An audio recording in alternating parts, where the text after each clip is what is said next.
வாக்காளர்களில் 6 ஒருவர் இளம் வாக்காளர் என்கிறது ஒரு புள்ளி விவரம்.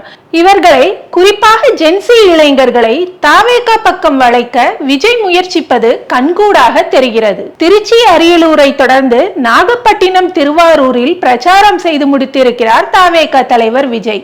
விஜய் அரசியலுக்கு வந்ததுமே அவர் கொள்கையை சொல்லட்டும் என்ற குரல் எழுந்தது.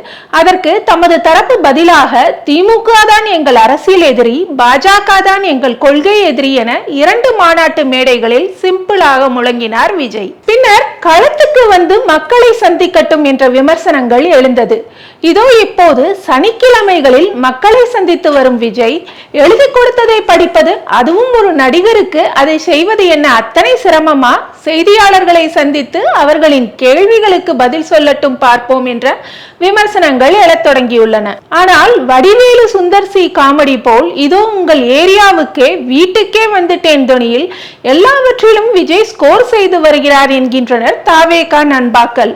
விஜய்க்கு பெரும் கூட்டம் கூடுவது அவர் திரைப்பிரபலம் என்பதால் தான் என்றாலும் வழக்கமான அரசியல் பாணியை தாண்டிய அவருடைய அப்ரோச் பலவும் ஜென்சி தலைமுறை வாக்காளர்களை நோக்கி இருப்பதை கவனிக்கலாம். எனினும் விஜயின் பிரச்சார பேச்சுகளின் போது கொட்டுகின்ற எழுத்து பிழையும் தகவல் பிழையும் அவருக்கே பேக்ஃபயர் ஆகக்கூடும் என்ற கருத்துக்களும் இப்போது முக்கியத்துவம் பெற்றுள்ளது.